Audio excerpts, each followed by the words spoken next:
Welcome back, my correct, loving and wonderful people. If you're new here, please show us some love and click on the subscription button. If you're old, thank you so much for patronizing us. May the good Lord continue to bless all of us. Not be smarting or not be smarting at all. Benue State is what everybody is confused about what is happening there and are asking questions. A lot of questions has been raised. Do we really have leaders? Do we really have president? Do we really have governor? And above all, the person who is claiming to be the governor of Benue State is a reverend father that cannot do anything to protect his citizen, cannot do anything. Wow, in a day, over 200 people has been kpai in Benue State in several different locations. In fact, I think maybe the government, they were not even ready to break the news until Verydarkman went there and made it very popular. Went to the scene where everything happened, took the record of all. That was when the government became serious and started saying one or two things. This is very bad. And above all, when they move for a protest, this governor could have the mind and gave indefinite suspension to some of the governmental officials that followed the protest. Wow. It is well, my correct, loving and wonderful people, I'm going to take you through some of those messages and some of those voice calls, some of those people that have reacted, listen to them. Then we have a lot to talk about. After you might have listened to them, please try and listen to what the governor said on phone call with the president, what Two-Face Idibe said, and also Isaac Fayose and the rest of other things. Then we shall talk about the indefinite suspension. Yes, sir. We had called the all state stakeholders, but there's nothing wrong in calling it again. We called that through the chief, and we would still go ahead and call another one. The peace process that the chief initiated is in progress, but with this later and this mandate again, we still go ahead and call all the very major stakeholders again. Yes, sir. We will.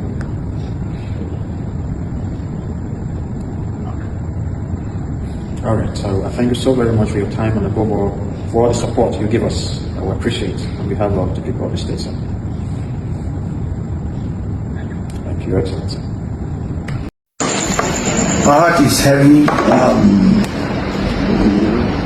terribly sad, terribly angry. But like it's become a national emergency. What's going on in my state, Benue State? I cannot wrap my head around. Man, I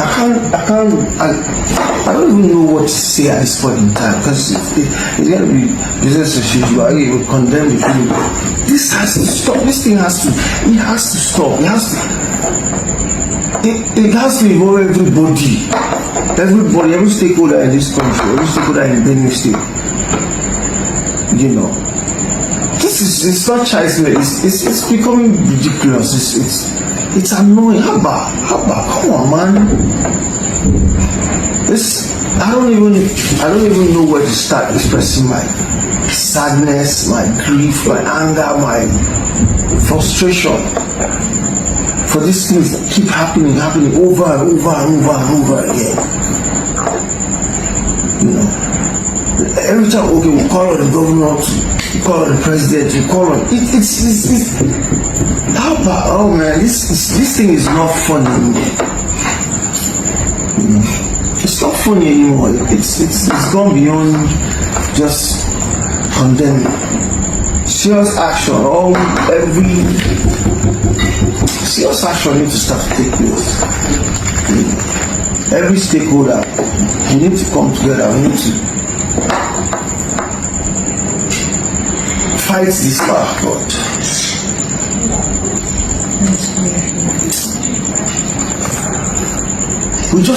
If President Tinubu is truly our president and Niger lives matter, let him travel to Benue today to go and see what is going on.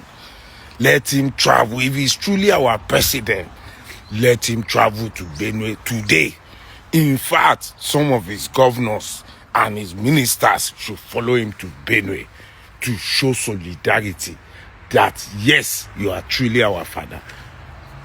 Go to Benue today, sir, Mr. President. A lot is going on in Benue State. As I said earlier, a lot of people have lost their life to Fulani herdsmen who came over the night around 10:30 p.m. when people are sleeping and started burning their houses and made sure that nobody goes out. They'll burn you inside the house. That was what happened in Benue State, I think on Saturday or thereabouts.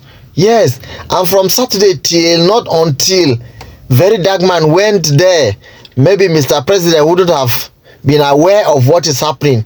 I know he is aware, but just kept mute. What about the governor that is the first citizen of that state? What did he do? What? All what he could remember to do is to suspend some of those appointed people in his cabinet that partake in what happened or what they demonstrated. Of course, it is very, very unfair. It means they know what they are doing. The government knows what they are doing.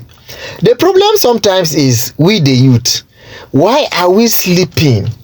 Why are we sleeping? How many of them are there in that power? We are over 200 million people in this country, and we have less than 2 or 3,000 leaders in this country. So why are they so powerful that we cannot make a move? Assuming it's in the other country or some other countries, they will make a move. Who kpai don't kpai, who survive don't survive. Let the country get better. We the youth sometimes, and even those affected areas, the youth sometimes should rise up and protect themselves. Because the information we got today, however, was that the youth who rose up has been arrested by the police and army men.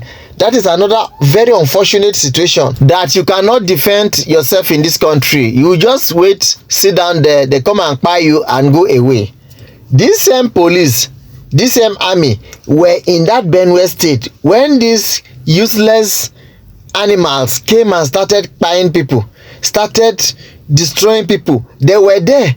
According to the information from that very indigene that Verydarkman interviewed, the young man said the people came around 10:30 p.m. and they operated till 12 or till 2 a.m. They operated up to 2 a.m. Army, police were not aware to go and intercept. They were not aware to go and stop these people. But as the non-armed people who are not even violence came out to see how they can say one or two things, police are covered everywhere, army are covered everywhere. And the governor, all what he can do is to suspend those. Like this young man, you're seeing his face. He was part of the protest, and the governor who appointed him have given him indefinite suspension. Who knows when he will go back there? Does he even need to go back there in an administration that doesn't know what they are doing? It is well, oh, it is well. Youth, including myself, we need to rise up. We need to start supporting, who is this guy, Peter, who is advocating for electoral reform. We need to support, put our hands all together. It is a very, very sad situation. Somebody called me this afternoon that there are a lot of children in Benue State who have lost their parent, looking for who to live with. Imagine, it wasn't like that before. These people could go to their farm, do their farm work, raise their money, feed their children, send them to school, and do what they can do. But look at the situation now. In other countries, they have free education from primary to university. In Nigeria, no. No, all what they know how to do is to be destroying the one that people are struggling for, which is very bad. Look at Burkina Faso of yesterday. They have declared free education from nursery to university, and other developments are still going on, except in this country. Who do us this thing? Oh, who do us this thing? It is very, very unfair. God help us. But sometimes God help those who help themselves. You need to rise up. You need to make a move before God will help you. You cannot be sleeping in one place and say God should help you. Are you sick? It is when you're sick that you ask for mercy and ask for healings, which God will do it for you. But that you are strong, God has given you good health, you can move, and you refuse to move, still asking God for help. It is well. Oh, bye.